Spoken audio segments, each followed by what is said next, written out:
Assalamualaikum warahmatullahi wabarakatuh. Sebelumnya saya Waalaikumsalam. konfirmasi suara saya jelas ya, Jelas? Pak Irfan? Oh iya. Oke, baik Bapak Ibu, terima kasih atas waktunya.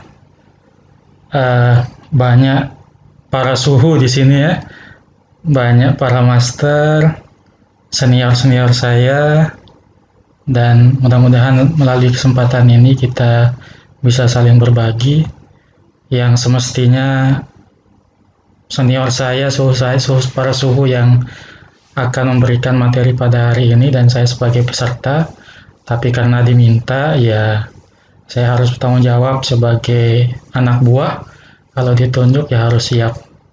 Ya begitu Bapak Ibu semuanya. Pada hari ini saya coba share screen sebentar. Akan membahas, saat kita akan mendiskusikan sedikit terkait dengan etika publikasi, yang pada kesempatan ini saya akan fokus ke isu terkait etika publikasi bagi penulis dan pengelola jurnal. Slide-nya terlihat Bapak Ibu? Terlihat. Terlihat, Pak. Oke. Baik, terima kasih. Sekedar konfirmasi saja biar keberlangsungan acara kita ini bisa lebih maksimal. Saya mengantarkan sedikit kaitannya dengan bagaimana etika publikasi bagi penulis dan pengelola jurnal. Yang pertama, saya coba perkenalkan diri. Mungkin ada yang sudah kenal dan belum kenal. Saya Sohibul Ayan, di dosen Pendidikan Matematika Universitas Hamzah Wadi. Sekarang sudah seperti yang disampaikan sama Pak Irfan, saya sedang mengelola jurnal bidang pendidikan matematika, namanya Jurnal Elmen. Posisinya alhamdulillah Sinta 2 sejak 2019 kemarin. Saya juga sedang sebagai mahasiswa di UPI Bandung, masuk 2017. Nomor kontak saya ada di bawah. Sedikit pengalaman saja saya pikir. Kemudian selanjutnya, sebelum ke materi selanjutnya, saya minta tolong ke Bapak Ibu untuk membuka browsernya, membuka menti.com, kemudian masukkan kode 465393.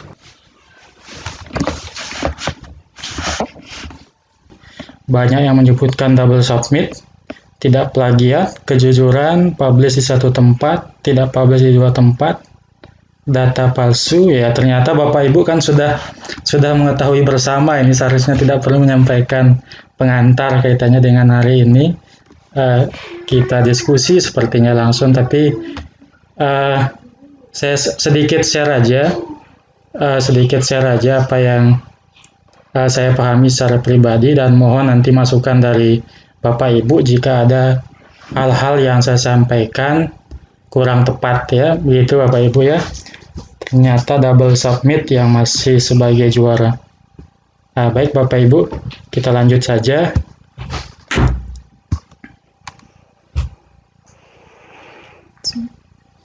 Ya, yang Bapak Ibu sebutkan yaitu akan menjadi topik yang akan kita diskusikan pada hari ini. Double plagiat tadi disebutkan, kemudian plagiarism, kemudian tidak submit di dua tempat.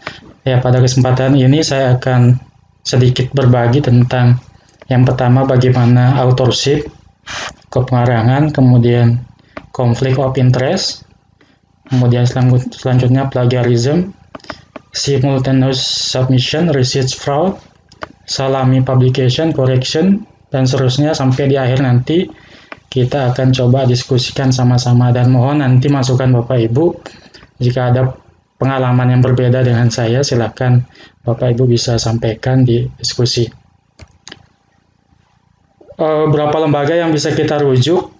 Ada COPE, kemudian ada CSI, ada IAC, kemudian kita di Indonesia ada Anjani, yang kita di Kemeristek BRIN memang juga mengacu ke KOP, Committee of Publication Ethics. Nanti Bapak Ibu bisa baca-baca banyak terkait dengan etika publikasi di beberapa lembaga ini, dan masih banyak lembaga yang lain yang bisa menjadi rujukan untuk membahas etika publikasi. Bagi saya, publication ethics itu adalah transparansi dan kejujuran. Tadi ada yang menyebutkan kejujuran ya. Saya sependapat dengan apa yang disampaikan oleh Bapak Ibu tadi, ada yang menyebutkan kejujuran. Ini kaitannya dengan transparansi, kejujuran, bagaimana kita sebagai penulis, sebagai pengelola jurnal, agar semua apa yang kita publikasikan itu betul-betul transparan dan apa adanya, tidak kita buat-buat. Kemudian yang pertama yang akan kita diskusikan kaitannya dengan authorship. Authorship itu kalau translate dari saya sendiri dan secara bahasa Inggris itu kepengarangan, pengarang, kepenulisan. Ya, ada beberapa kriteria yang dibuat oleh KOP yang banyak diacu oleh publisher besar seperti Elsevier, kemudian Sage, kemudian Springer, mengacu ke KOP. Yang kriterianya itu disebutkan itu berkontribusi secara substansial pada penelitian. Nah, ini ada prosesnya, berkontribusi secara substansial pada saat penelitian, kemudian merancang dan merevisi artikel, kemudian ada persetujuan terhadap final version, berarti ada upaya untuk proses memverifikasi tulisan-tulisan yang sudah dibuat bersama.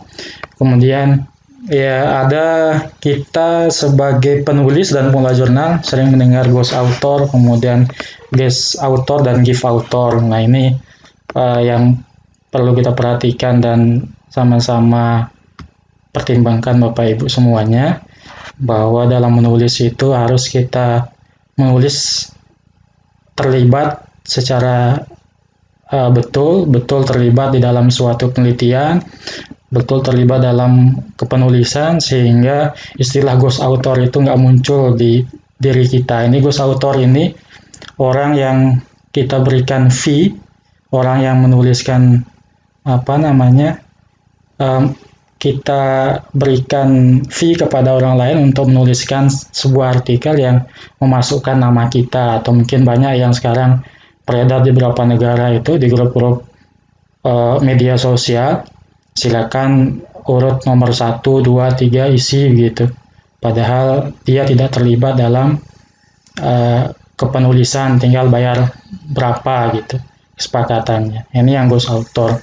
Kemudian guest author, berapa kasus juga ada misalnya kita ingin menerbitkan suatu artikel ke suatu jurnal, melihat dengan mengundang orang lain, menuliskan orang lain di dalam artikel kita dengan tujuan nama orang itu sebagai jualan kita di jurnal itu. Nah ini yang kurang tepat Bapak Ibu. Kemudian yang ketiga itu gift author, ya author yang misalnya kita merasa kurang enak kalau tidak melibatkan seseorang itu. Nah, ini juga termasuk yang unethical authorship type yang sering dibahas oleh publisher besar di dalam ethical isu yang disampaikan di jurnalnya. Kemudian ini yang pertanyaan yang sering juga kita dengar Bapak Ibu, bagaimana mengenai urutan penulis dalam artikel. Kemudian bagaimana mengenai hyper authorship. Nah, ini yang pertama, urutan penulis kalau saya pribadi itu tergantung dari kontribusi penulisnya.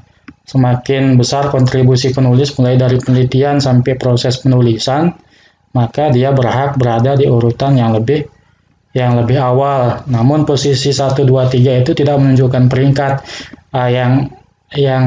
kalau kita di sekolah itu peringkat 1 dia lebih bagus dari yang peringkat 2, tidak begitu. Namun lebih kepada kontribusi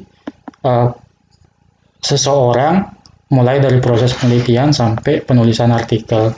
Kemudian bagaimana mengenai hyperauthorship? Nah, ini kemarin sempat viral setelah pengumuman 500 peneliti terbaik versi Sinta Award. Banyak kita tonton di video YouTube. Ada orang gitu yang diviralkan oleh di media sosial yang penulisnya itu lebih dari 1.000 penulis yang berasal dari beberapa negara. Nah, ini ternyata setelah dijelaskan oleh pihak Kemendikti dan kemudian ada juga di referensi-referensi yang terpercaya, kasus hyperauthorship ini memang pada kasus tertentu boleh. Kalau saya baca di nature.com itu, yang hyperauthorship ini banyak ketika kajian-kajian fisika nuklir, fisika partikel itu memang penulisnya itu bisa sampai ribuan. Kalau di catatan Nature sejak 2013 sampai 2018 ini yang terakhir sekarang ini ribuan lebih penulis satu artikel dengan dengan negara lebih dari 100 negara. Artinya bahwa ini masih etis kalau di dalam hal-hal tertentu sesuai dengan masukan Kemendikbud juga. Beliau menyatakan, salah satu pejabat menyatakan bahwa ada kasus memang di salah satu penelitian itu memang bisa seperti itu, seperti disampaikan tadi itu fisika nuklir dan fisika partikel yang sampai ribuan penulisnya itu boleh. Dan yang topik-topik yang lain belum saya temukan yang kasus hyperauthorship. Kemudian yang kedua, konflik of interest. Ini isu-isu yang hangat juga. Ada kadang yang menyembunyikan hubungan, artinya merahasiakan hubungan dengan penulis antara reviewer, sehingga misalnya saking kenalnya si pengelola jurnal dengan si penulis, walaupun tulisannya tidak layak untuk diterbitkan, ya monggo diterbitkan gitu, karena ada relasi khusus yang diantara penulis dan pengelola jurnal, atau mungkin dengan reviewer, sehingga reviewer meloloskan atau tidak memberikan catatan ke penulis. Ini yang konflik of interest ini sering muncul di kita di pengelola jurnal, penulis, dan reviewer. Kemudian yang kedua ini mungkin kita diberikan honor atau fee atau uang saku atau uang jajan oleh teman kita yang kebetulan masukkan tulisan di pengelola jurnal. Ini yang akan mengakibatkan keputusan untuk menerima artikel itu akan tidak objektif. Nah, dua hal ini mungkin menjadi pertimbangan kita. Saya mengingatkan diri pribadi sebagai pengelola jurnal bahwa hal ini perlu juga kita hindari. Ya, bagaimanapun kita sebagai pengelola jurnal ingin jurnal kita memiliki kualitas yang bagus dari sisi konten. Kemudian selanjutnya yang sering kita lakukan, yang kita dengarkan tentang plagiarism, dan mungkin saya juga atau mungkin kita semua juga pernah melakukan ini. Artinya plagiarism ini tidak asing lagi bagi kita. Nah, ada beberapa intinya di plagiarism ini kita tanpa memberikan pengakuan kepada orang lain ketika menuliskan hal-hal yang kita tulis dari sumber aslinya. Kemudian tanpa izin, kemudian tanpa konfirmasi ke sumber aslinya ketika kita menggunakan sumber itu. Ada 4 yang menjadi poin dalam plagiarism yang disebutkan di copy. Itu yang pertama itu literal copying, kita copy paste seluruh atau sebagian tulisan orang lain tanpa kita berikan izin, kredit, dan pengakuan. Kemudian substansial copying, kita menggunakan tabel data orang atau gambar dan seterusnya tanpa izin, kredit, pengakuan sumber aslinya. Kemudian kita juga memparafrase tulisan orang, tapi ternyata setelah kita parafrase itu kita tidak cantumkan atau kita tidak citasi. Kita tidak citasi tulisan orang yang kita parafrase. Kemudian yang terakhir itu adalah text recycling. kita memproduksi atau mengcopy paste apa yang kita punya tanpa kita sitasi juga. Ini hal-hal yang lazim yang kita dengar terkait dengan plagiarisme, dan mungkin banyak hal lagi yang bisa dikategorikan sebagai plagiarisme. Kemudian untuk simultaneous submission ini mensubmit satu artikel ke dua atau beberapa jurnal dalam waktu yang bersamaan. Kita punya artikel, ya harus sabar menunggu kita submit ke satu artikel, kita tunggu sabar ikuti proses yang berlaku di jurnal. Jangan sampai satu artikel itu misalnya hari ini, siang ini kita submit di jurnal A, sekarang atau bahkan nanti kita juga submit di jurnal B. Nah, ini akan kurang pas, dan nanti biasanya pengelola jurnal kalau sudah tahu kondisi hal begitu, biasanya nanti ada sanksi-sanksi yang diberikan ke penulis, bahkan sanksi diberikan ke lembaga.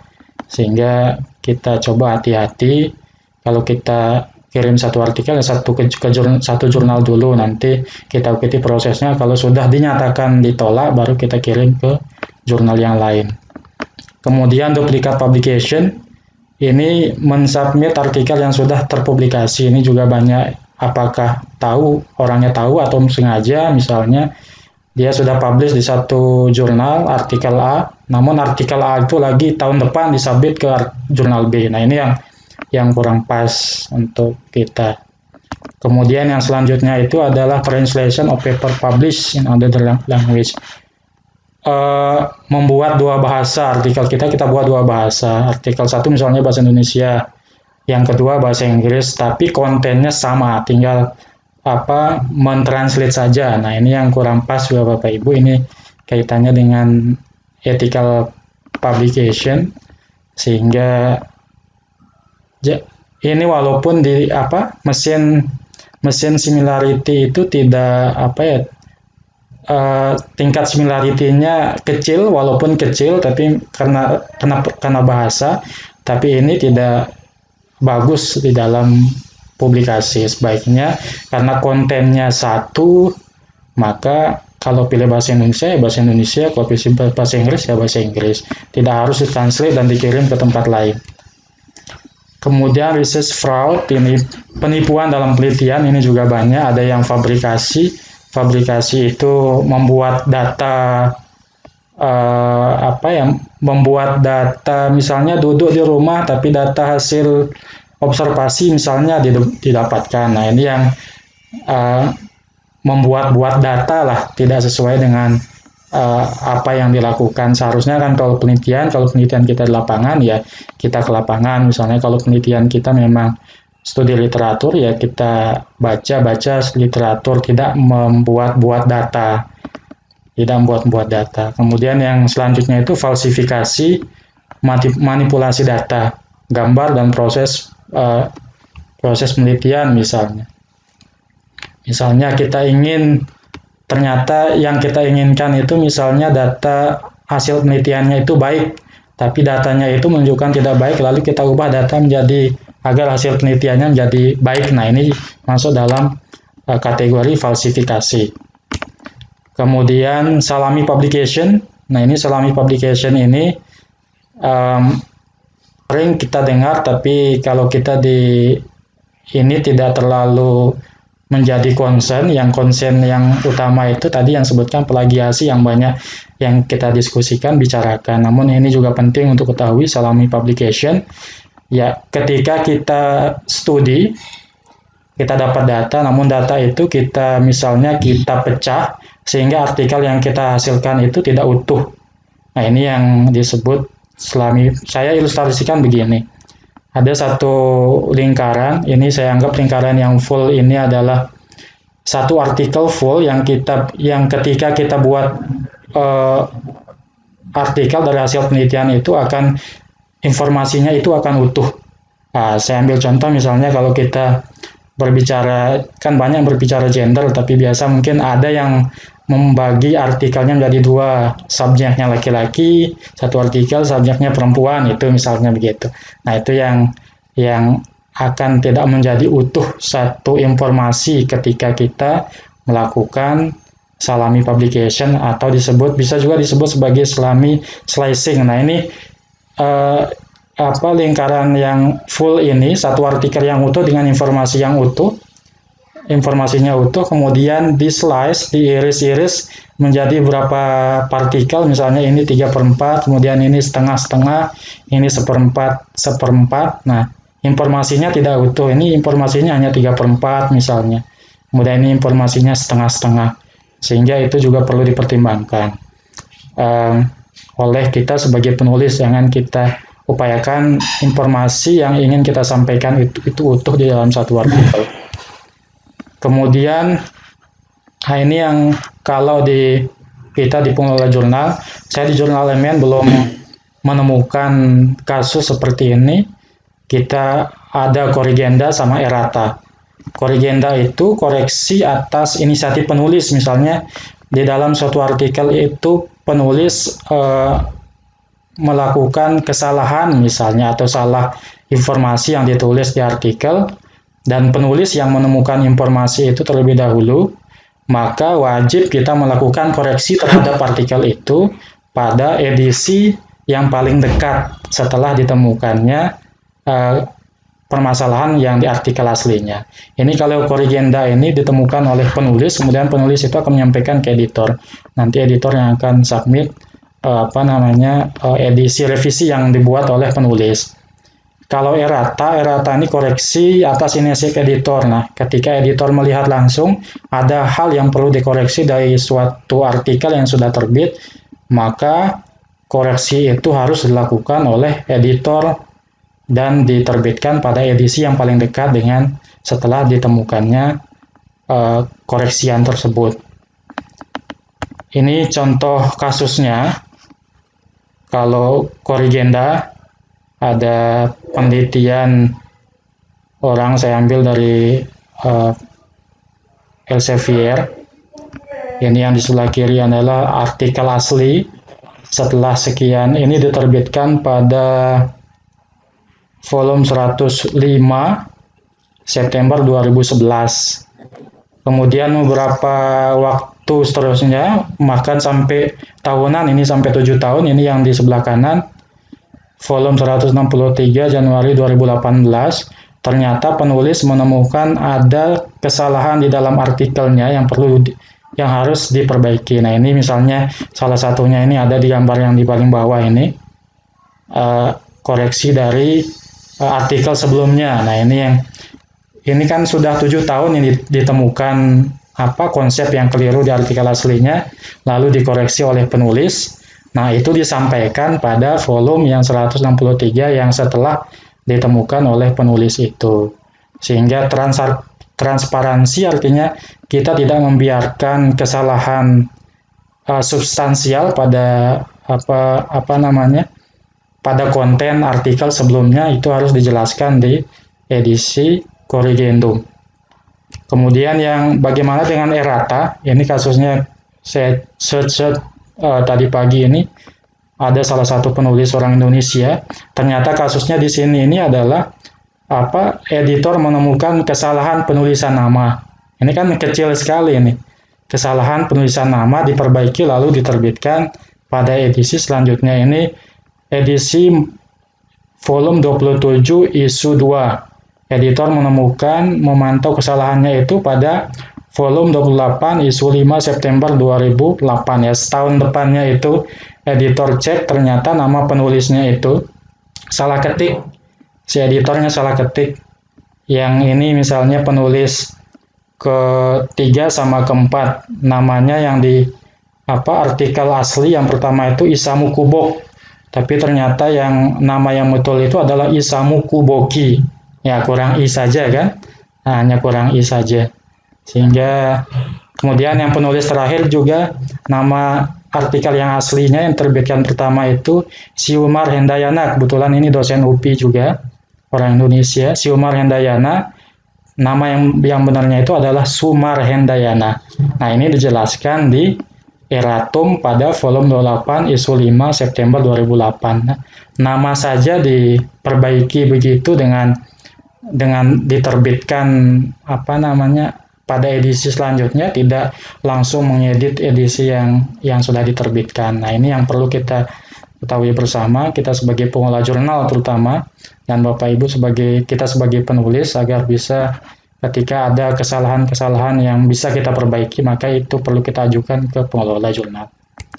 Kemudian retraction ini jika terjadi duplikasi publikasi, tadi sampaikan duplikasi sudah terbit, misalnya terbitkan tempat lain ada dua jurnal tempatnya terbit dengan satu artikel yang sama di dua jurnal, ini perlu dicabut. Kemudian terbukti melakukan plagiarism juga, ini bisa dicabut oleh pengelola jurnal yang yang melakukan hal seperti ini, retraction. Nanti kita lihat contohnya di bawah. Kemudian withdraw, ini terjadi mungkin kita sebagai pengelola jurnal, karena saking banyaknya artikel yang kita kelola, kita tidak sadar menerbitkan satu topik artikel 2 kali. Nah, ini biasanya kita pengelola jurnal, saking banyaknya artikel yang kita kelola, kita tidak menyadari bahwa satu artikel kita terbitkan 2 kali. Nah, ini bisa kita lakukan withdraw. Kemudian yang terakhir, remove. Nah, ini yang paling sanksi yang menurut saya sih paling berat, karena semua metadatanya dihapus, dikasih termasuk file PDF-nya dihapus, karena ini biasanya ini terkait dengan kalau artikel itu terbit akan menimbulkan kekecauan. Misalnya ada hal-hal yang sangat kalau misalnya menyinggung SARA, misalnya di artikel yang akibatnya itu menimbul kekecauan di beberapa tempat misalnya, itu juga bisa dicabut artikelnya, bisa di-remove dari terbitan jurnal. Kemudian kalau yang merugikan publik juga bisa dilakukan remove. Ini contoh kasus saja, Bapak Ibu nanti bisa dicek saja, nanti filenya bisa saya share lewat Mas Irfan, beberapa contoh kaitannya dengan retraction, withdrawal, sama removal. Nah, ini yang perlu saya sampaikan sepertinya Pak Irfan. Terima kasih atas waktunya, karena telah banyak menyita waktu di awal tadi, yang kita perbanyak sharing, dan mohon masukan Bapak Ibu juga mungkin ada pengalaman-pengalaman lain terkait dengan etika publikasi. Terima kasih Pak Irfan, silakan lanjut. Oke, terima kasih Pak Sohibul Ahyan yang memberikan pencerahannya. Saya baru ada beberapa kata yang baru mendengar siang hari ini. Dan itu cukup menarik karena memang mungkin ya di dalam benak kita ini kan juga beda bahasa, masa iya sih bisa ketahuan ketika saya publish di 2 bahasa yang berbeda dan 2 jurnal. Kadang mikirnya kayak gitu karena mungkin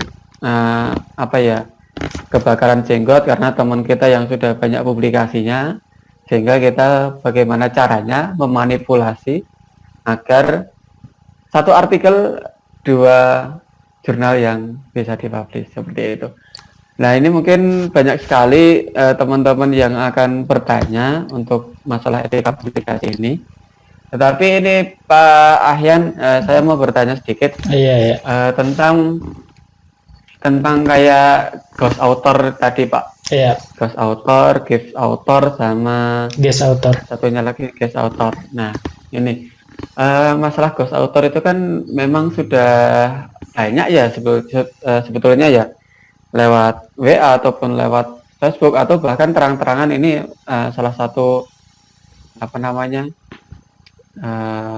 ajakan tersendiri juga ada. Iya. Nah, ini kan ada juga yang menyampaikan atau mengajak, ayo penelitian bareng, kamu tugasnya ini, dan tapi yang mengerjakan artikelnya utama itu satu orang misalkan, kemudian nanti artikel itu dibaca oleh tim tadi, itu masih masuk ghost author atau enggak ya, kalau seperti itu?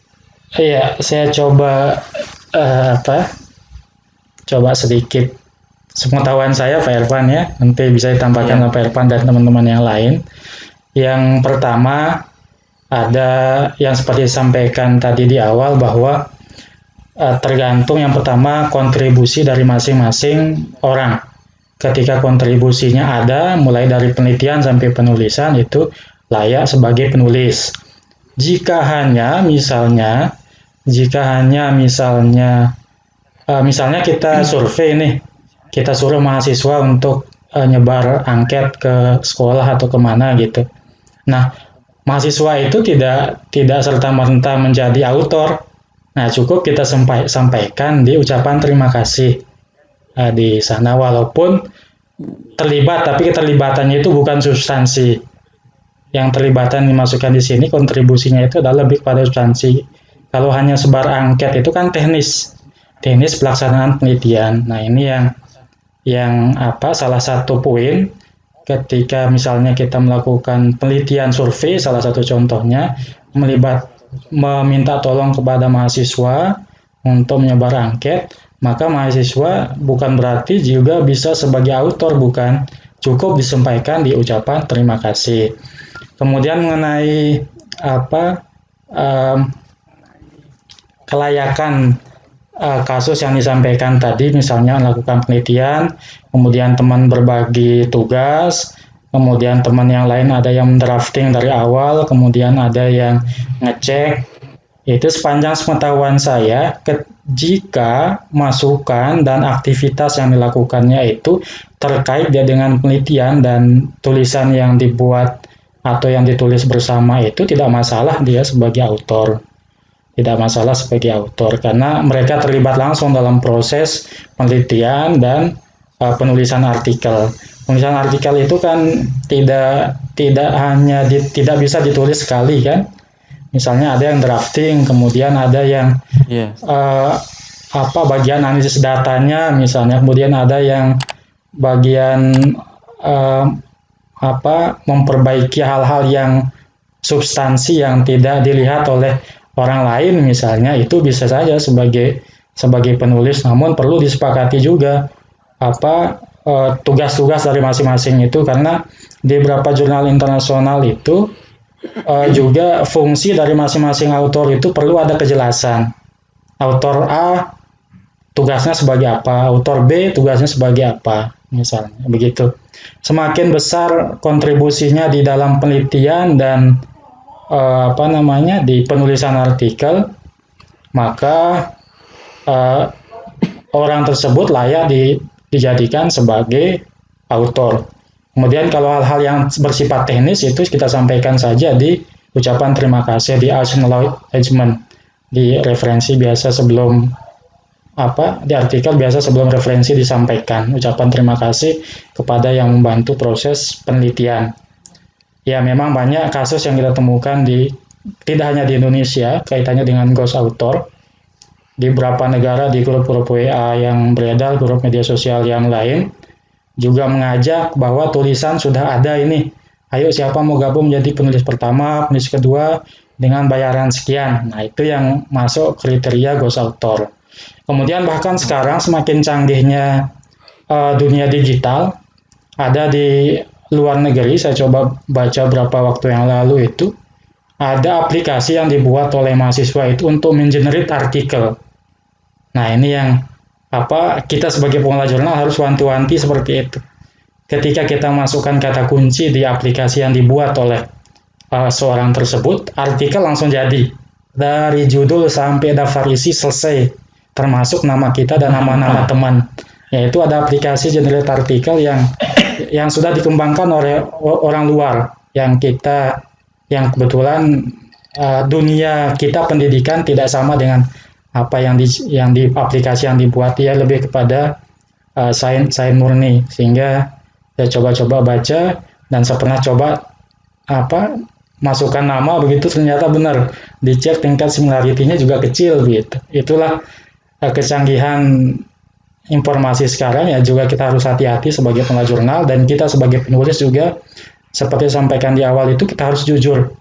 Kita harus jujur bahwa apa yang kita lakukan itu adalah benar adanya. Kita tidak buat-buat. Gitu yang bisa saya sampaikan, Mas Irfan. Oke, terima kasih Pak. Ada lagi Pak, satu lagi yang mungkin ini banyak dijumpai, khususnya mahasiswa S1 ya. Iya, iya. Saya kan sering menemui ya, mungkin karena apalagi di kasus kuantitatif, itu kan ada yang uji normalitas, homogenitas, dan sebagainya, banyak diuji itulah. Iya. Nah, kemudian hipotesisnya model pembelajaran ini meningkatkan kemampuan A, B, C, dan sebagainya. Nah, itu kan hipotesis dan masih di benaknya itu kan ya hipotesis harus sesuai dengan hasilnya ya. Iya, iya. Nah kemudian ketika di hasil ternyata enggak sesuai hipotesis. Nah, kemudian dilakukan perubahan data biar seperti hipotesis yang awal. Itu gimana ya Pak ya? Kasus yang seperti itu. Ya, kalau melihat dari kriteria tadi itu masuk di falsifikasi. Falsifikasi, dia manipulasi data sehingga apa tujuan penelitian diinginkannya itu bisa tercapai. Padahal kan kalau penelitian, kalau orang-orang sering bilang, senior-senior kita, master-master kita sering bilang, sebagai peneliti itu kita itu boleh boleh salah, artinya hasil penelitiannya itu boleh tidak sesuai dengan apa yang kita inginkan, tapi kita tidak boleh bohong. Nah, ini yang sering kita dengar, kita sebagai akademisi, dan sering didengungkan oleh para senior bahwa proses itu kan seharusnya tidak terjadi. Tidak perlu kita manipulasi data. Yang penting pada proses discussion-nya itu memang harus kita jelaskan dengan baik. Kenapa misalnya data ini begini sehingga yang diinginkannya itu tidak tercapai. Nah, keilmiahannya itu kan ada di situ. Alasan-alasan yang bisa kita terima secara ilmiah itu kan masuknya di discussion itu yang kita jelaskan lewat berbagai sumber yang ilmiah juga. Artinya kalau kalau hasil penelitian kita tidak sesuai, maka kita berikan dia penjelasan dan mungkin ada teori-teori pendukung apa kira-kira kelemahan di proses penelitian sehingga tidak tercapai tujuan yang dimaksud. Nah, itu sih yang perlu kita ini, karena banyak ya mahasiswa ya, tidak sedikit termasuk mahasiswa di kampus saya, mungkin ada juga Pak Irfan dan Bapak Ibu semua. Pembimbing mungkin tidak fokus merespon atau melihat, mereview dari proses awal sampai terakhir, tidak detail begitu, sehingga mahasiswa tiba-tiba hasilnya normal begitu padahal tidak normal, atau hasilnya tiba-tiba bagus begitu padahal seharusnya tidak seperti itu data hasil penelitiannya.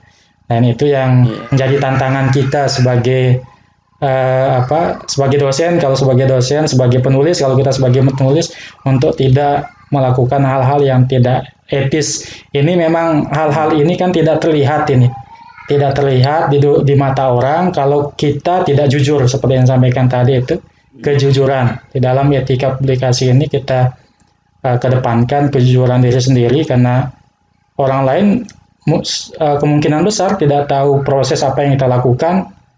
Dia nerima baca-baca saja gitu, tapi kita sebagai yang melakukan itu, yang kita coba untuk berusaha untuk melakukan yang terbaik. Nah, itu Pak Irfan. Oke, berarti dengan kata lain ketika kita menulis artikel atau apapun itu kita yang berhak mempertanggungjawabkan isinya ya, dari segi konten, sisi proses, dan apapun itu ya. Iya, betul.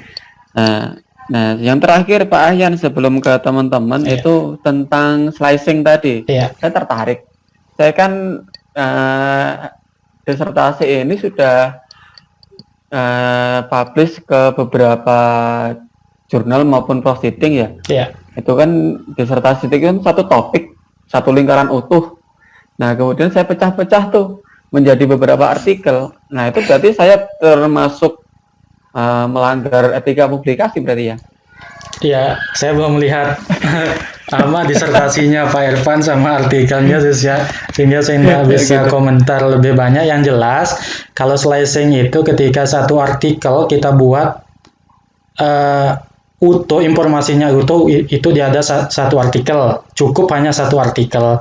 Ketika informasi penelitiannya itu kita buat informasinya utuh di dalam satu artikel. Ketika kita pecah-pecah, maka informasi itu akan pecah-pecah. Itu maksud saya. Oh Bukan gitu. kalau misalnya kita terbiasa di tesis kemudian disertasi, teman-teman yang senior yang sudah selesai S3, beda dia dengan apa yang sampaikan tadi. Kalau misalnya kan biasa kita menulis itu kita menjawab satu atau dua rumusan masalah di dalam penelitian tesis atau disertasi kan, yang tidak terkait dengan rumusan masalah yang pada artikel yang lain. Nah, ini beda beda beda rumusan, ini beda beda status Pak Irfan. Yang sampaikan di awal itu yang Salami Publishing slicing tadi itu, ketika kita buat satu artikel utuh lalu ternyata artikel itu karena kita ingin banyak dokumen, maka kita pecah-pecah. Seperti sampaikan tadi di awal, misalnya kalau kaitannya dengan gender, maka misalnya yang artikel 1 khusus membahas tentang laki-laki, artikel yang kedua khusus membahas perempuan misalnya. Seandainya dijadikan satu artikel kan akan lebih komprehensif informasi yang kita dapatkan. Itu yang Salami Publication itu. Kalau yang menampilkan artikel yang rumusan masalah yang tidak terkait dengan rumusan masalah yang lainnya pada artikel berikutnya, ya saya pikir tidak termasuk Salami kalau pemahaman saya pribadi. Karena misalnya data yang kita buat, misalnya kalau kita ingin meneliti tentang saya misalnya meneliti tentang literasi matematika dan ketahanan matematika siswa misalnya, maka misalnya satu artikel literasinya, satu artikel di resiliensinya misalnya, begitu kan, tidak ada sangkut pautnya. Ketika baca satu artikel itu utuh informasinya, artikel yang lain juga utuh, tidak kita pecah-pecah. Yang jelas itu yang menurut saya Pak Irfan. Kalau menurut Pak Irfan itu tidak membuat makna dari artikelnya itu akan terpecah-pecah, ya bukan Salami, begitu, bukan Salami Publishing. Kalau misalnya itu dianggap terpecah-pecah, ya nggak tahu juga, saya belum melihat artikelnya Pak Irfan. Oke. Ya. Terima kasih Pak Saiful Ayan. Mungkin dari Bapak Ibu, silakan Pak Usman, mungkin ada yang mau ditanyakan. Pak. Iya, Pak Usman. Ya, saya mau tanyakan ini Pak, kasusnya misalnya begini. Di tahun 1996 ya lalu, pernah misalnya saya menulis di sebuah jurnal. Waktu itu kan belum ada online seperti sekarang. Nah, sampai sekarang belum pernah ada satu jurnal yang membahas apa yang saya bahas di situ. Sementara terbatas sekali, itu hanya beberapa orang yang menemukan itu tulisan saya. Lalu saya mau terbitkan sekarang, dosen di tempat jurnal itu, saya tanya apakah bisa saya misalnya terbitkan di jurnal lain. Beliau langsung bisa Pak Usman, tidak ada masalah, tidak perlu minta izin. Toh waktu itu kan belum ada juga katanya online seperti sekarang. Nah, menurut Bapak, apakah itu tidak melanggar etika penulisan atau bagaimana Pak? Terima kasih. Iya, terima kasih Pak Usman. Ini tulisan 96 udah lama sekali ya. Luar biasa. Iya, kan saya tinggal 2 tahun sudah pensiun, senior, Pak. Ini, ya. Saya tinggal 2 tahun sudah pensiun, Pak. Iya, mantap. Ya, kalau saya mendengar apa yang dipaparkan sama Pak Usman tadi, dia masuk kategori duplikasi karena menerbitkan artikel yang sudah terbit di tempat yang berbeda. Walaupun medianya tidak sama. Medianya tidak sama, kan ada yang cetak, ada yang online. Namun secara etis itu tidak perlu kita terbitkan lagi ke jurnal. Tetapi misalnya kalau kita inginkan dokumen itu sebagai arsip pribadi, misalnya kalau kita simpan di repositori kampus, atau misalnya kita simpan di Google Drive kita atau kampus misalnya, ya saya pikir bisa aja karena itu sifatnya repositori, arsip kita pribadi. Kalau diterbitkan di jurnal itu tidak dianjurkan. Kalau diterbitkan di jurnal yang berbeda dengan media yang berbeda, karena esensinya cetak sama elektronik itu kan media juga, itu publishing juga itu, ya. Karena kita di abad yang berbeda dengan tahun-tahun lalu, maka perubahan media itu juga berubah, tapi esensi dari penerbitan itu tetap, ya. Begitu, Pak Osman. Maksud saya kan minta izin juga saya sama jurnal itu dan diizinkan. Ya, saya belum tahu apakah pengelola jurnalnya juga sudah membaca kaitannya dengan etika publikasi. Saya juga belum tahu. Kalau pengelola jurnal yang paham dan terbiasa dengan pengelolaan jurnal yang tren-tren terbaru, mungkin tidak diizinkan gitu, walaupun dia versi cetak. Lebih baik cetaknya aja diperbanyak, misalnya dikirim ke berbagai wilayah di Nusantara, misalnya free oleh pengelola jurnal, kan tak masalah kalau begitu, ya. Atau seperti yang sampaikan tadi, kita masukkan di repositori. Oh iya. Ya. Makasih Pak. Ya, sama-sama Pak Usman. Oh iya Pak Ahyan, kaitannya sama Pak Usman tadi, saya pernah melihat suatu artikel di jurnal internasional, itu ada reprint. Reprint itu maksudnya apa ya? Preprint. Ada preprint dan postprint. Preprint itu sekarang kan open science, teman-teman, ada yang aktivis open science, kemudian bergerak di dunia preprint gitu kan. Preprint itu adalah manuskrip yang belum terbit di di penerbit, artinya apakah di jurnal begitu, belum diterbitkan. Orang boleh mengomentari. Ada beberapa jurnal memang yang ada yang mempersyaratkan manuskrip yang dikirim ke jurnal tersebut juga dimasukkan ke preprint, karena di aplikasi preprint itu juga memberikan orang lain untuk bisa mengomentari secara langsung di manuskrip yang ada di preprint, sehingga itu akan meningkatkan kualitas kepenulisan atau perbaikan dari tulisan si penulis. Namun yang menjadi kendala sekarang, apakah orang yang mereview atau memberikan masukan ke artikel kita itu sesuai dengan keilmuannya atau sesuai dengan keilmuan kita, sesuai dengan topik artikel yang kita share. Kan kadang kita nge-share suatu topik, anggap saja misalnya kasus di Facebook misalnya, kita share satu topik, maka orang-orang yang tidak ahli di dalam topik itu juga akan memberikan komentar. Mohon maaf sebentar, saya charger sebentar Pak. Oke. Saya lupa tadi. Iya Pak Wahyu. Tadi boleh menanggapi atau melanjutkan diskusi yang tadi Pak Usman sampaikan ya? Boleh, silahkan. Kalau misalkan mungkin begini Pak, pada saat Bapak ingin publikasikan artikelnya kembali gitu ya, charger online kan, mungkin ada beberapa alternatif. Yang pertama adalah jurnal yang lama itu, jurnal yang dulunya cetak dibuat online. Itu paling bisa.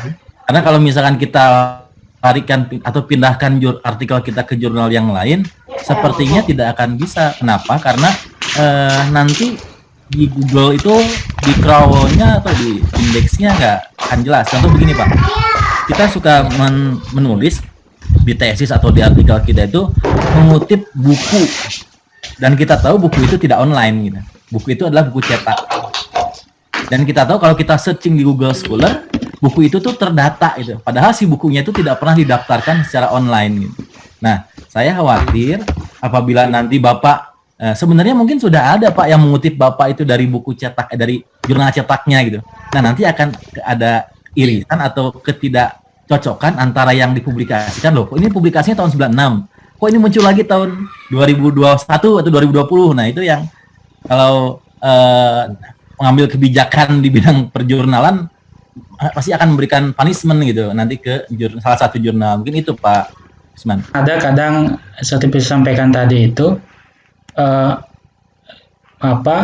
orang mengomentari artikel yang tidak sesuai dengan kompetensinya. Misalnya saja kalau kita di media sosial buat status dengan topik tertentu, ternyata banyak yang mengomentari di luar dari kompetensi mereka. Nah, itu juga menjadi perhatian kalau misalnya preprint bisa dijadikan sebagai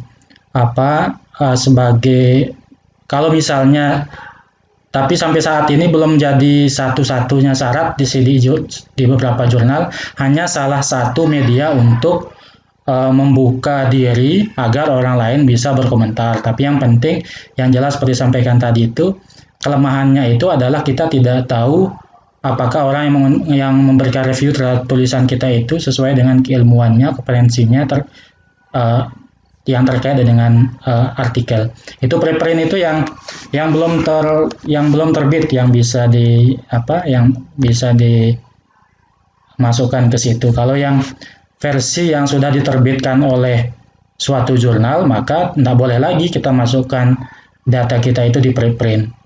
Karena yang preprint itu kita anggap sebagai draft artikel kita bisa upload di preprint. Kemudian ketika itu kita submit ke suatu artikel itu akan berproses, baik itu prosesnya di jurnal maupun masukannya di preprint. Nanti ketika sudah terpublish menjadi satu artikel utuh di satu jurnal, maka itu dikatakan sebagai postprint, tidak lagi preprint.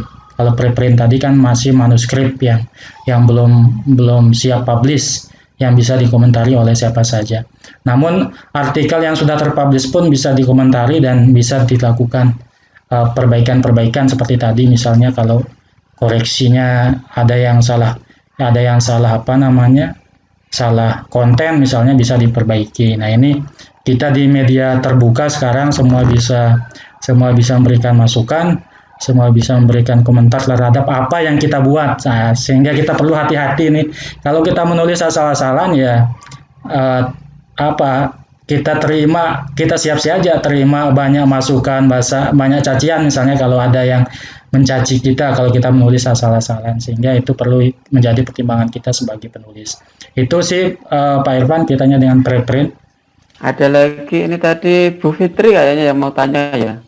Silakan Bu Fitri, open mic, unmute. Assalamualaikum warahmatullahi wabarakatuh. Waalaikumsalam warahmatullahi wabarakatuh. Salam kenal ya Bapak Ibu semuanya. Saya orang baru ini di sini. Salam kenal Ibu.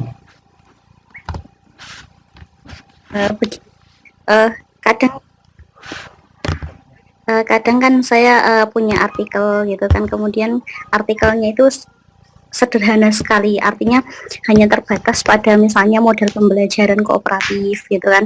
Terus untuk variabel terikatnya hanya terbatas pada hasil belajar gitu. Sementara dari jurnalnya itu menginginkan keterbaruan. Nah, diminta revisi tetapi saya tidak bisa merevisi karena itu penelitian kan sudah dilakukan. Nah, indikator keterbaruan itu sebenarnya yang seperti apa ya Pak? Tolong pencerahannya karena saya masih belajar ini. Terima kasih. Ya, Bu Fitri. Bu Fitri ini kolega saya Pak di Taman Siswa. Oh iya. Dan dia baru di sana. Tapi semangat untuk nulisnya luar biasa. Silahkan Pak Ahyan. Ada senior yang lebih pantas sepertinya menjawab kaitannya dengan ini. Karena kaitannya dengan penulisan. Ada Pak Adi, ada Pak Irfan juga di sini, ada Dr. Luli juga mungkin bisa bantu menjawab nanti dan ditambahkan nanti kalau saya agak kurang pas menjawabnya. Ujian terbuka, Pak. Nanti Pak Adi bisa menambahkan. Ya, kalau sepemahaman saya sebelum kita penelitian itu memang harus update dulu informasi apa yang akan kita teliti. Itu sih yang pertama, Ibu Fitri.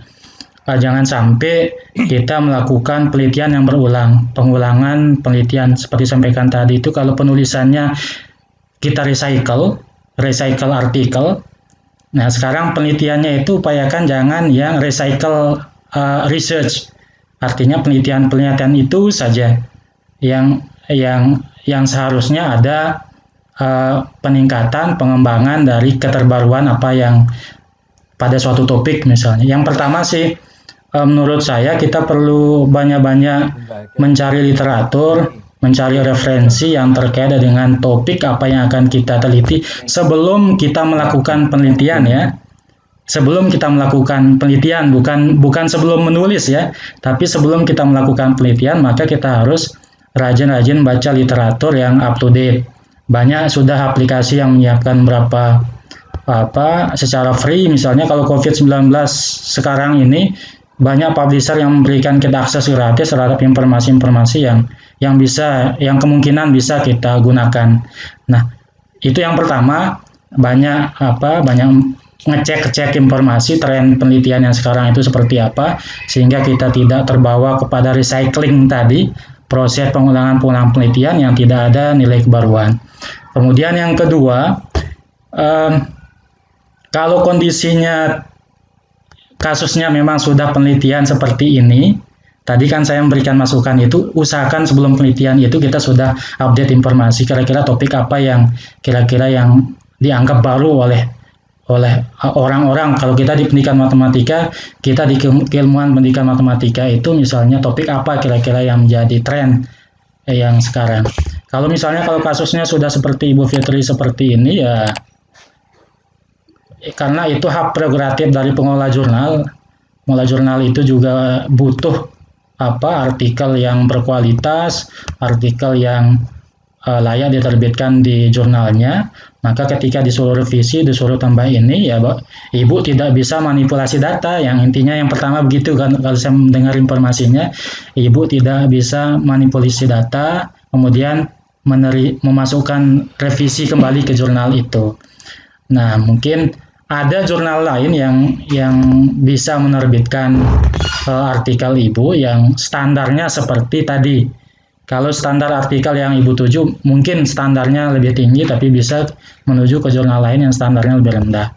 Nah, itu sih hal yang bisa saya sampaikan.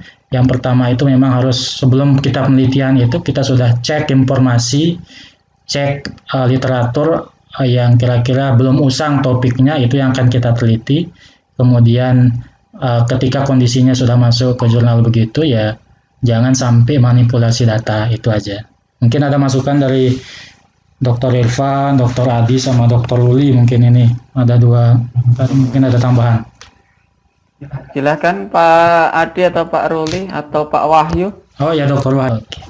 Mohon maaf tadi mungkin saya tidak bisa koneksi dengan bagus karena saya harus on di YouTube sebelah. Tadi pertanyaan dari Bu Fitri ya. Novelty Pak tentang keterbaruan. Kebaruan. Seperti apa?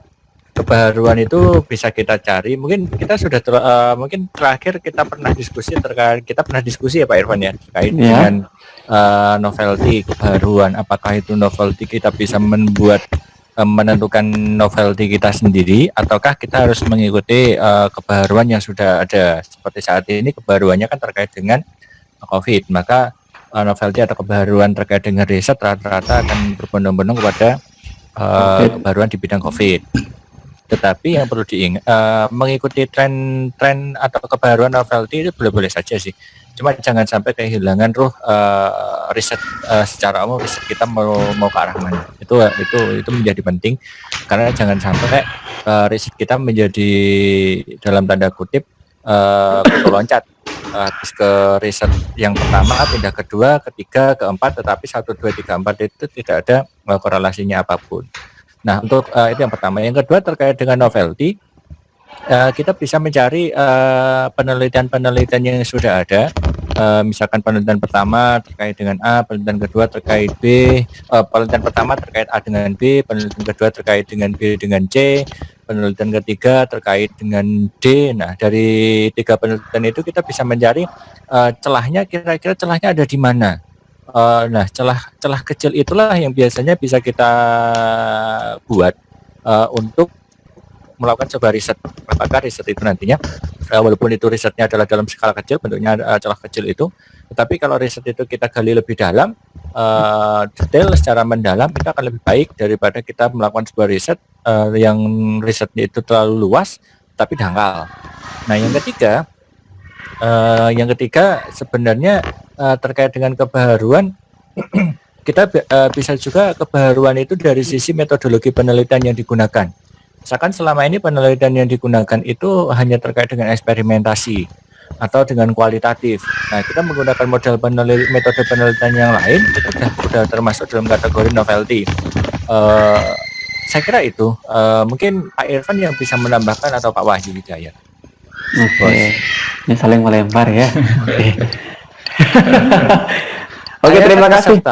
Oke, terima kasih Pak Adi yang telah memberikan tambahannya. Itu luar biasa. Ya, memang novelty itu kan nggak cuma dari topiknya ya, tetapi dari hasilnya juga bisa, dari metode pelaksanaan penelitiannya juga bisa, dan banyak hal novelty itu. Nah, dan bisa ini, kalau Bu Fitri nanti lebih banyak membaca, nanti pasti akan tahu ini beberapa metode penelitian yang unik, apalagi jurnal-jurnal yang dari JRME atau yang berreputasi memang bagus, itu biasanya metode penelitiannya unik-unik, dan itu bisa diadopsi di ATM lah ya, amati, tiru, dan modifikasi. Itu mungkin Pak Wahyu, Pak Ruli ada tambahan? Cukup, oke. Atau mungkin ini Bu Noni ini luar biasa loh Pak Adi, mungkin nanti bisa ditarik satu webinar kelima ya. Iya, satu topik disertasi Pak, bisa jadi 4 atau 5 artikel ini kemarin publish ya. Luar biasa. Mantap. Nah, ini boleh saya tambah Pak? Oh, silakan Pak Usman. Ya, jadi tentang kebaruan ini ada 3 hal pokok sebenarnya. Kebaruan dalam hal teori, kebaruan dalam hal metode, dan kebaruan di dalam hal instrumen. Jadi kembali kepada etika penulisan, kita harus jujur mengatakan bahwa orang ini telah meneliti ini. Nah, dia belum sampai ke sini, maka saya masuk ke situ. Nah, itu kebaruan di dalam hal mungkin metode yang mau dibangun atau teori yang mau dibangun, kalau menurut saya. Jadi ada 3 hal pokok yang perlu dilihat. Nah, seperti ada ini, saya pernah baca artikel ini, itu misalnya mempelajari argumentasi guru dalam konteks menolak klaim siswa yang tidak benar. Itu kan dari sisi menolak klaim siswa yang tidak benar, itu hanya baru satu sisi. Kalau menerima klaim siswa yang benar, kan sudah ada kebaruannya. Orang lain hanya meneliti tentang yang tidak benarnya, tapi saya meneliti klaim menerima yang kebenarannya itu. Nah, itu satu sisi yang saya lihat. Nah, di dalam penelitian itu ternyata hanya orang per orang yang dilihat, itu peneliti itu. Nah, saya mau melihatnya bagaimana kalau kerja kelompok seperti itu. Jadi itu saya kira tambahan saya, Pak Irfan. Terima kasih. Oke, terima kasih Pak Usman. Ini jadi semakin banyak tambah ilmu kita. Media diskusi ya. Iya, ini. Assalamualaikum. Waalaikumsalam. Silahkan. Ya, saya Pak Kamaria dari Universitas Mustamus. Iya, Ibu Kamar. Oh, Papua ya? Iya. Papua Barat. Iya. Papua Pak, bukan Papua Barat. Ya. Oh, beda ya. Silakan Bu. Yang ingin saya tanyakan Pak terkait etika ya. Tadi ini kan temanya etika, saya tadi terlambat lupa itu dari awal. eh ini sih mungkin sifatnya pribadi gitu ya Pak, maksudnya apa ya? Saya pernah mengikuti seminar dosen dari salah satu universitas di Malaysia. Tersebut mengatakan bahwa peluang kolaborasi penelitian itu tidak harus secara utuh, secara semua, maksudnya dari awal mulai dari ide, jadi bisa saja hanya terbatas pada saat ide, bisa hanya untuk analisis data, maksudnya bentuk kolaborasinya seperti itu. Nah, pertanyaan saya itu, menurut Bapak di sini ya, karena ini kan temanya etika ya, apakah maksudnya kalau misalnya kita kerjasama kolaborasinya hanya terkait ide, layakkah kira-kira maksudnya diikutkan namanya dalam artikel yang kita akan publish seperti itu, Pak? Maksudnya kan ibaratnya ada dikatakan bahwa kerjasama itu bisa hanya dari ide, bisa hanya pada analisis dan seterusnya, bukan mutlak penuh penelitian bersama begitu. Mungkin bisa ditangkap ya Pak maksud saya. Silakan Pak Ahyan tentang ide dan kolaborasi. Iya, terima kasih Bu Kamaria dari Papua ini loh, sampai Indonesia Timur kita sekarang nih Pak Irfan. Mungkin ada teman-teman dari Aceh, ada nggak dari Aceh nih, biar Sabang sampai Merauke, sampai Musamus lah paling enggak. Kalau nggak sampai Merauke. Ya, terkait dengan apa yang disampaikan oleh Ibu Kamaria, memang yang terpenting adalah kontribusi tadi disampaikan ada kontribusi ide, kemudian ada yang berkontribusi yang lain-lain. Namun saya lebih kepada apakah ide itu memang benar dilakukan atau benar dieksekusi, itu yang pertama. Apakah ide yang kita diskusikan di awal itu adalah pada tahap eksekusinya itu ya itu gitu. Apakah mungkin ada yang lain atau tidak dianulir ide kita itu ya. Itu yang pertama menjadi pertimbangan. Karena siapa tahu ide kita sama-sama berdiskusi bersama tim misalnya, tapi ternyata di tengah jalan ide itu tidak terlaksana begitu. Ide yang dari kita itu tidak terlaksana dan kita hanya sebatas di ide. Nah, ini mungkin berat ya, memang apakah di penyimpulannya itu apakah hanya bisa di ide saja, atau kalau saya melihatnya memang dari ide sampai ke penulisannya itu ada kontribusi. Ide tidak hanya sebatas ide, namun perlu ada kontribusi juga di saat proses penelitian, kemudian di saat proses penulisan. Kalau misalnya jauh antara Papua dengan Malaysia misalnya ya, artinya kan kita bisa diskusikan misalnya kaitannya dengan instrumen penelitian, bisa kita diskusikan bersama-sama, kemudian bagaimana eksekusi penelitian itu misalnya. Biasanya kalau kita penelitian kolaborasi seperti yang misalnya antar negara bahkan antar provinsi, maka kita yang kalau saya misalnya dari Lombok, maka eksekusi penelitian itu bisa saja kita lakukan juga di Lombok sebagai salah satu lokasi penelitian. Dan data-data itu akan kita kumpulkan bersama, dianalisis bersama. Itu kalau memang pure kolaborasi. Kolaborasinya tidak setengah-setengah, tidak parsial. Ya, yang diharapkan ya seperti itu, yang pure kolaborasi. Kalau hanya sebatas ide ya, apalagi ide kita itu mentok misalnya tidak dilaksanakan pada proses penelitian, atau bahkan tidak juga menjadi kita tidak bisa memberikan sumbangsih ketika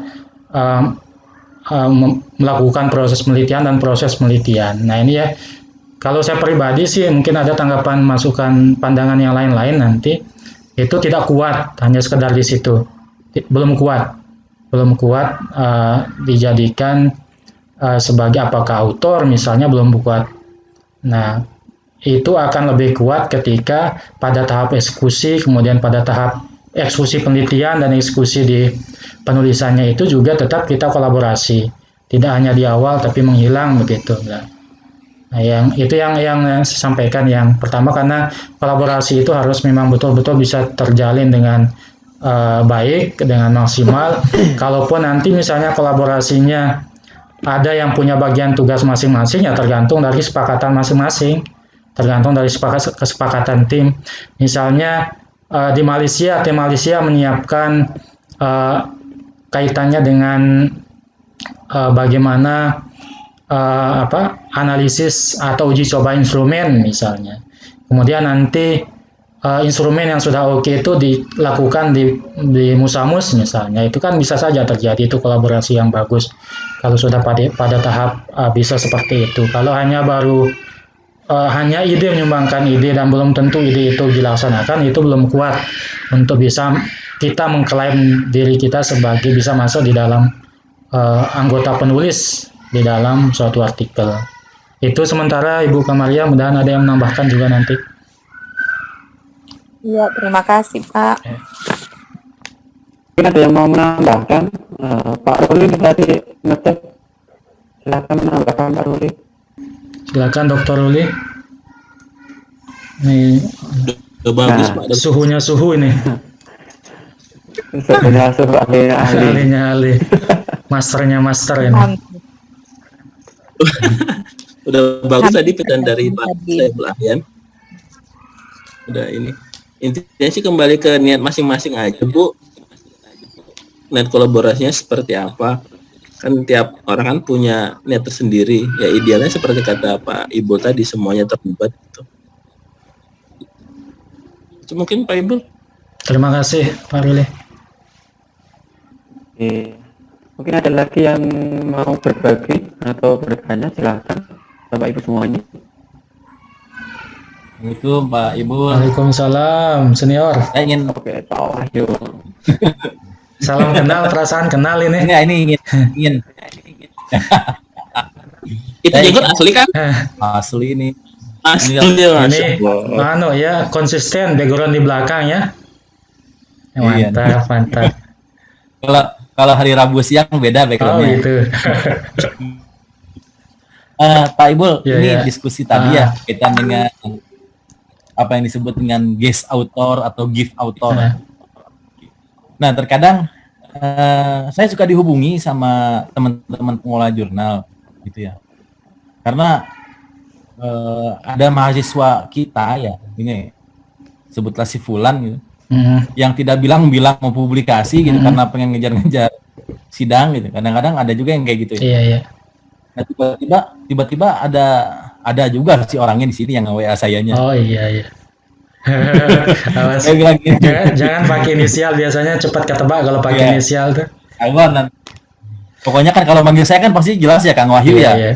Pasti siapapun juga Pak Ibu juga manggilnya Kang Wahyu, Pak Irfan juga sama.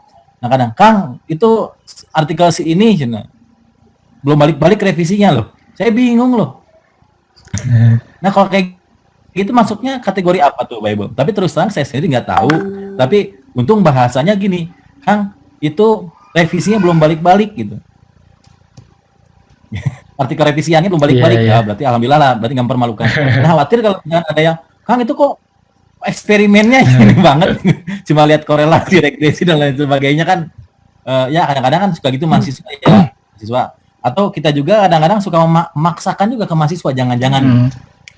Coba tolong kalian kutip artikel Bapak misalnya. Daftar pustakanya kutip ya. Sambil si mahasiswanya juga bingung nih. Pak, ngutip yang mana? Bapak nggak pernah nulis. Akhirnya ya dia melakukan kecurangan, ganti artikel ini, ganti namanya gitu. Ada yang suka kayak gitu juga. Saya pernah melihat ada artikel yang masuk ke Infinity, saya koordinasikan. Ya Pak, karena dosen saya dulu itu minta artikelnya untuk dikutip gitu. Tapi dia sendiri nggak punya artikel. Nah, maksud saya, mumpung di sini kan banyak nih Bapak Ibu dosen yang sebagai pembimbing yang disebut dengan gift author atau guest author kah gitu. Itu bagaimana sih kira-kira yang bisa jadi sopan santunnya baik gitu? Mungkin itu Pak Ibu lihat dari etikanya. Makasih Pak Ibu. Kalau Pak Wahyu tadi namanya separuh guest author itu Pak. Ya. Author kan? Ya, coba gimana Pak? Saya coba ngasih masukan, mungkin nanti ada masukan dari yang lain, Pak Adi, Pak Dr. Ruli, dan Bapak Ibu yang lain juga, karena kita diskusi pada hari ini. Dan luar biasa Indomat memfasilitasi. Terima kasih Pak Irfan, Editor in Chief Indomat. Kasus yang pertama. Pak Adi, Pak, editor in chief-nya. Oh iya ya, Pak Adi, Pak Irfan, berdua lah editor in chief. Saya membantu, Pak. Iya, yang pertama itu Pak Wahyu, mungkin kalau ada yang WA Pak Wahyu itu mungkin mengingatkan saja itu Pak Wahyu. Mungkin Pak Wahyu terlalu sibuk begitu, tidak nengok-nengok Infinity, sehingga ada yang mengingatkan bahwa gimana kondisi artikelnya gitu kan. Tapi kalau itu penulis mungkin ya tidak masalah kalau penulis, kalau menurut saya, karena tugas dari editor itu adalah memfasilitasi penulis dengan reviewer kan. Kita sebagai editor di jurnal itu sebagai fasilitator di situ. Reviewer sudah menyelesaikan hasil reviewnya, kita fasilitasi sampaikan hasil review ke penulis. Penulis juga berhak tahu sejauh mana proses penelitiannya, dan itu tidak masalah, bisa dilakukan oleh penulis. Namun kadang penulis kadang ada yang error, dan tergantung dari masing-masing individu masing-masing ya. Bahasanya juga beda-beda. Mungkin kalau saya mengetik misalnya orang Lombok, mungkin dari sisi struktur bahasa mungkin beda dengan orang Jogja misalnya yang agak lebih halus dari sisi penulisan bahasa. Nah, itu yang menjadi permasalahan etika dalam informasi saja. Kalau dari sisi menanya kondisinya seperti itu, ya memang sepatutnya editor menjawab sejauh mana kondisi dan perkembangan dari suatu artikel seorang penulis. Kemudian yang kedua kaitannya dengan tiba-tiba masuk nama begitu. Nah, ini masuk di guess kayaknya ya kalau saya perhatikan. Tapi guess-nya ini bukan guess yang profesional gitu, memaksakan diri untuk bisa masuk ke situ. Nah, ini kalau guess itu kan penulis yang mengundang orang yang menuliskan nama orang lain di artikelnya dengan tujuan agar artikelnya itu bisa diterima oleh jurnal tertentu dengan nama besar yang kita undang tadi gitu. Itu yang kalau yang tadi kan kasusnya ini mungkin guess-nya yang kurang familiar, mungkin kurang terkenal, kurang sehingga dia yang minta ke penulis untuk baik itu mensitasi atau bahkan memasukkan namanya di artikel mahasiswa yang bukan bimbingannya misalnya. Nah, itu yang masuk kategori etika publikasi yang kurang baik juga sih, ketika memaksakan diri untuk dikutip tulisannya yang seperti informasi Kang Wahyu tadi, dia tidak punya tulisan, dia terpaksa mengedit tulisan orang lain, dimasukkan namanya di artikel itu, kan masuk di dua kali permasalahan dia yang pertama memaksakan, mending dia artikel yang akan dikutip itu sesuai dengan topik dari apa yang akan ditulis oleh si penulis. Nggak masalah kalau masih relevan topiknya dengan apa yang akan ditulis oleh si penulis, ya nggak masalah. Mungkin itu sekedar memberikan saran. Pak D misalnya, kalau ngomong mahasiswa sebaiknya bisa kutip tulisan saya ini ya. Nanti mahasiswa bisa cek sesuai nggak artikel dosen itu dengan apa yang ditulis mahasiswa. Kalau masih sifatnya seperti itu ya masih wajar lah, karena bersifat masukan. Tapi kalau memaksakan tulisannya dikutip yang relevansinya itu tidak ada, itu yang kurang pas, kurang sesuai dengan kepenulisan. Apalagi penulisnya juga penulis yang tidak penulis, hanya memaksakan namanya masuk di satu jurnal yang sudah diedit namanya di situ. Ini kan penipuan itu. Kalau yang tadi disampaikan itu ada research fraud, berarti ini ada publication fraud. Ini kan proses penulisan atau writing fraud lah, penipuan dalam menulis. Nah, ini hal-hal ini yang bisa kita sebagai tenaga, sebagai akademisi, jangan terlalu ego lah. Ya, kita informasikan saja ke mahasiswa apa yang sudah kita lakukan. Itu mungkin lebih fair yang bisa kita sampaikan. Kita sampaikan, saya sudah menulis ini, kalau ada kaitannya dengan topik adik silakan bisa dikutip, kalau enggak ya kita fair-fair aja, karena kan mahasiswa juga punya kebebasan untuk memilih referensi apa yang digunakan. Tapi kalau memang sudah relevan dengan apa yang ditulis oleh mahasiswa dengan tulisan kita, ya enggak masalah kita berikan saran. Ya begitu Kang Wahyu, intinya intinya kalau memaksakan sesuatu yang belum kita lakukan itu nggak baik. Ya, kalau melihat videonya Dr. Ruli beberapa waktu lalu di bulan Ramadan, beliau sharing 12 hari terkait dengan penulisan artikel ilmiah. Beliau langsung mencontohkan apa yang sudah dilakukan. Nah, itu yang lebih bagus dibandingkan dengan memaksakan apa yang belum dilakukan, apa yang belum ada pada dirinya.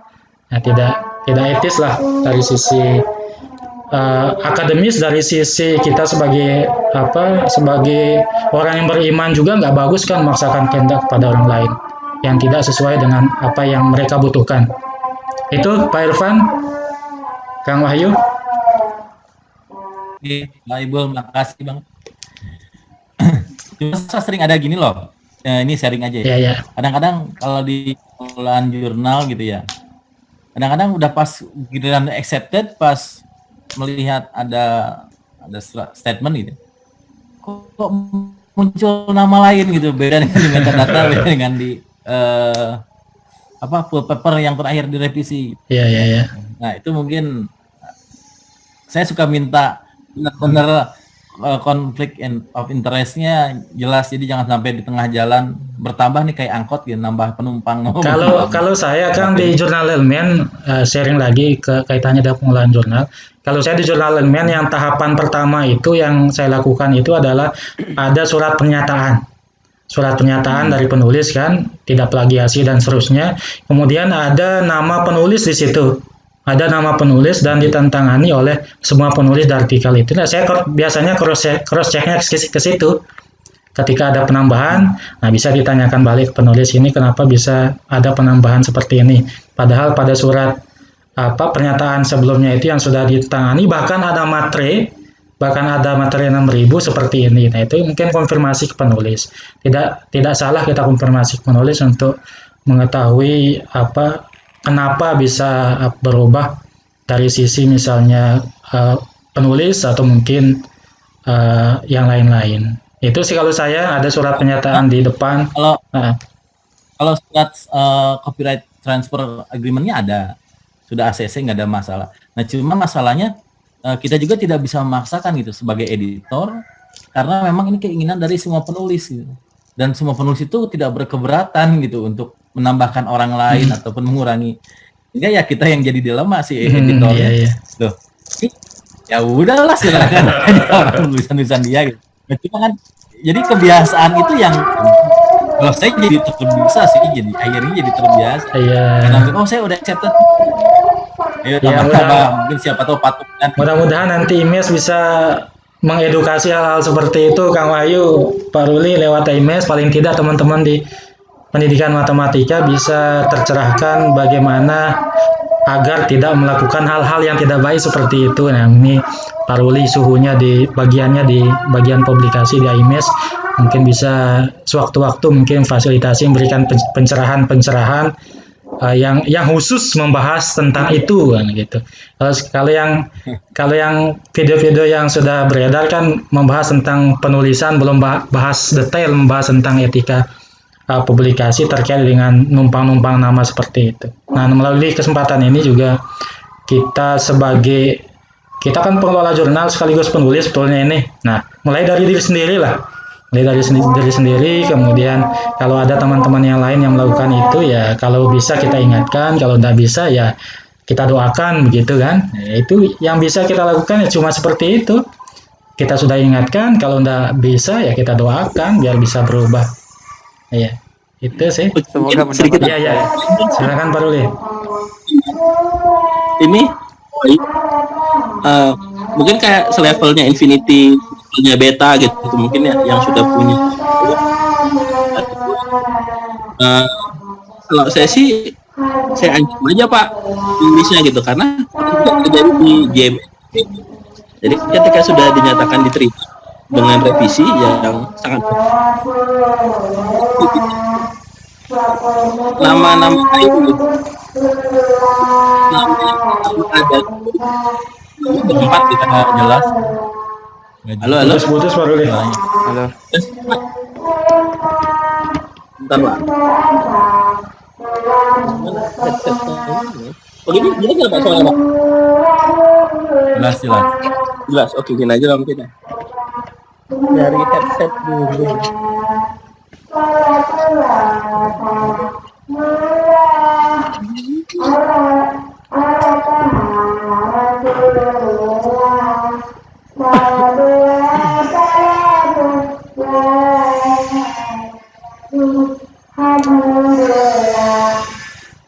Oh, kalau sekarang jelas suara Pak? Oke, mantap, jelas. Pak. Pengalaman kemarin di JME itu ada penulisnya 4 orang. Nah, sudah nyatakan diterima dengan revisi, lama nggak balik, tiba-tiba balik dengan hasil revisiannya plus catatan ini namanya itu catatan ada rekapitulasi hasil dari reviewer dan dia menanggapnya seperti apa. Tapi yang aneh itu adalah awalnya penulisnya 4, terakhir penulisnya 4 juga, cuman 3 nama itu berbeda gitu, yang dari awal sampai terakhir. Ada dari Malaysia gitu kan, dan saya tahu yang nama Malaysia itu ya oknum lah gitu, yang dari Malaysia gitu. Terus saya bilang apa namanya, kok bisa berubah gini alasan. Terus autornya 3 autor yang awal itu tidak berkontribusi pas waktu revisiannya dan tidak ada bayar gitu kan, nah, sebagainya. Ya saya bilang ya tidak, etikanya tidak seperti itu. Jadi saya bilang aja kalau memang mau dilanjutkan, saya menerima yang pertama. Kalau mau diganti jadi yang versi kedua, saya reject aja. Karena jurnal kita sudah punya power, kayak rasanya elemen Infinity juga sudah punya power begitu. Lakukan hal itu aja gitu, biar jadi pembelajaran yang etikanya kurang baik terhadap autornya gitu. Karena di sini posisinya kan kita yang lebih kekuatan, atau stock paper kita banyak gitu kan, ya nggak mau udah tinggal dibangun. Uangnya gimana? Tidak usah kita balikin uangnya. Itu kan bagian dari dia, harusnya kita malah kasih dia punishment gitu. Kita di review yang banyak, komentar yang banyak, dan dia bisa diterima papernya kok dia melakukan etika tidak baik seperti itu. Hasil saya bilang seperti itu, ya dia kembali ke yang pertama aja. Mungkin itu sebagai gambaran mungkin Pak Wahyu dan teman-teman yang lain sebagai ajang pembelajaran buat para autor, jangan kita yang menyerah. Kalau kita yang menyerah jadi kebiasaan kan untuk ke depan. Terima kasih Pak Ruli sharingnya.